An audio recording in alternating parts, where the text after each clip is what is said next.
Bom, a primeira coisa a se fazer é ter conhecimento de quais corpos de prova nós temos disponíveis. Para isso, clicamos em Corpos de Prova na aba Visualização e temos acesso a todos os corpos de prova.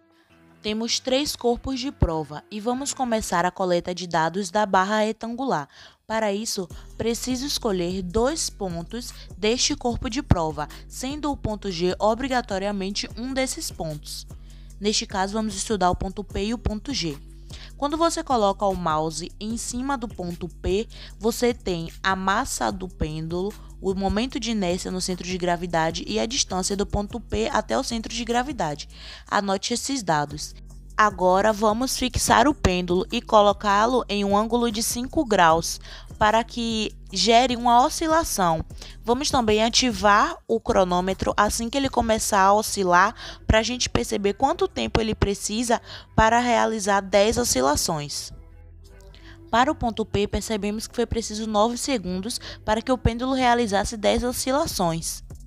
Devemos fazer a contagem de oscilações com o cronômetro nos 2 pontos escolhidos para todos os corpos de prova.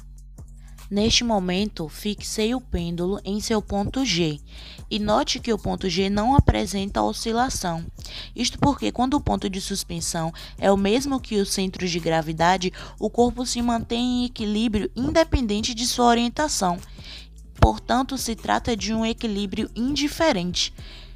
Observe que esse ponto G não apresentará oscilação em nenhum dos corpos de prova.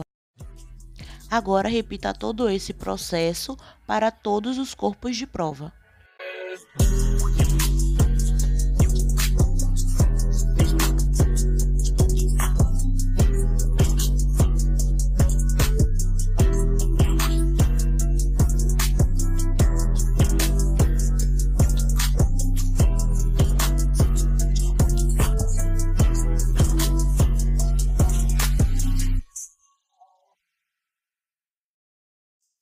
Bom, esse é o momento que começamos a calcular os períodos experimentais, que tem como objetivo mostrar assim no olhômetro mesmo, através das nossas observações no cronômetro, quanto tempo aquele pêndulo demora para realizar uma oscilação. Fizemos o experimento 5 vezes, realizando as 10 oscilações, e a média de tempo foi de 8,2 segundos. Ou seja, significa que 8,2 segundos é o tempo que ele leva para realizar 10 oscilações. Então, se eu sei que aquele pêndulo no ponto P tem uma média de tempo de 8,2 segundos para realizar 10 oscilações, quanto tempo será que leva para ele realizar apenas uma oscilação? Para isso, basta resolvermos uma regra de 3 simples.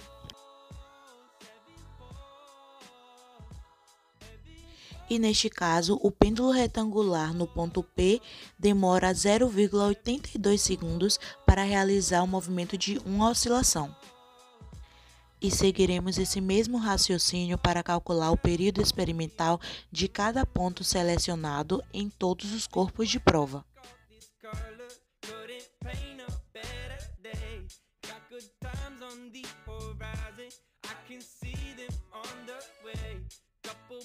Came up beside me, had to feed him some Bob Marley. Swear I heard them angel calls, lay outside as heaven falls, heaven falls, heaven falls.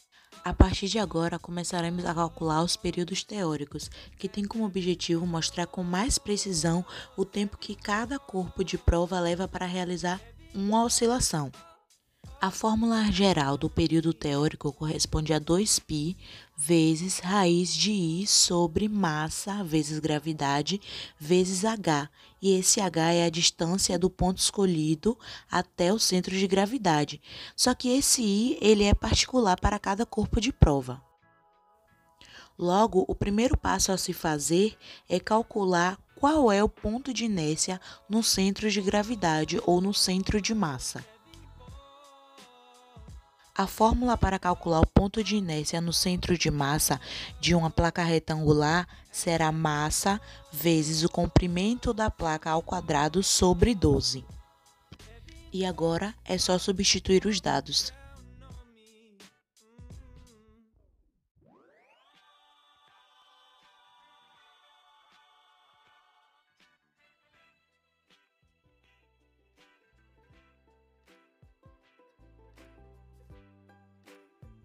Note que o valor encontrado pela fórmula é bem próximo do valor que o Algetec já nos dá. Agora encontraremos o momento de inércia no ponto P, e para isso usaremos o teorema dos eixos paralelos, onde o momento de inércia de um ponto é igual ao momento de inércia no centro de massa, mais a massa vezes a distância do ponto até o centro de gravidade ao quadrado.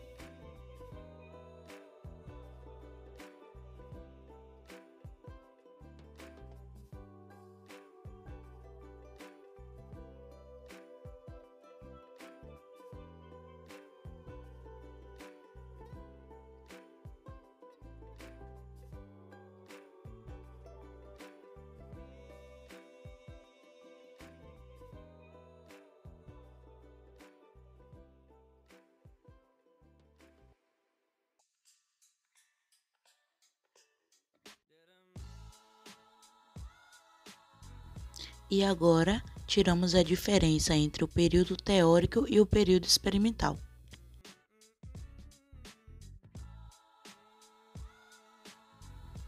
Para o disco, seguiremos na mesma lógica. Primeiro calcularemos o momento de inércia no seu centro de massa,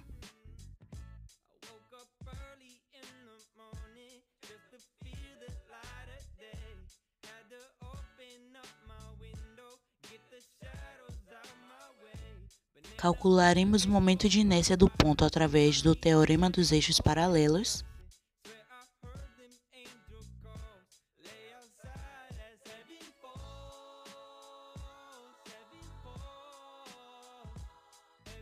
E substituiremos na fórmula do período teórico.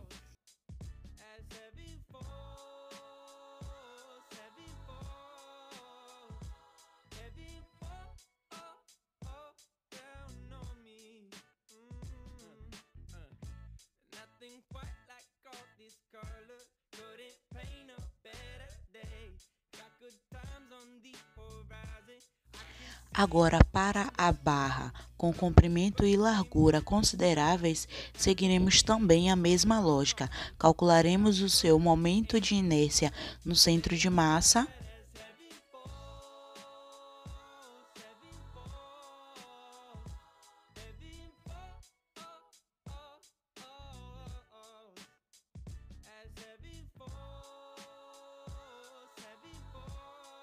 e substituiremos o valor encontrado no teorema dos eixos paralelos.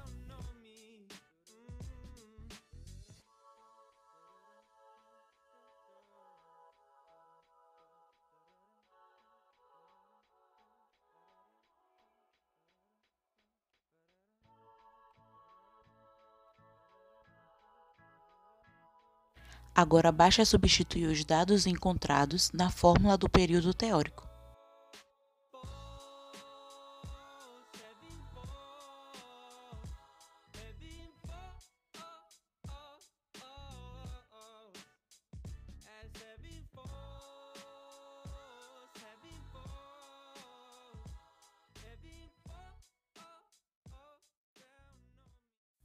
E agora apresentamos uma tabela final e bem resumida dos valores dos períodos experimentais e períodos teóricos de cada corpo de prova.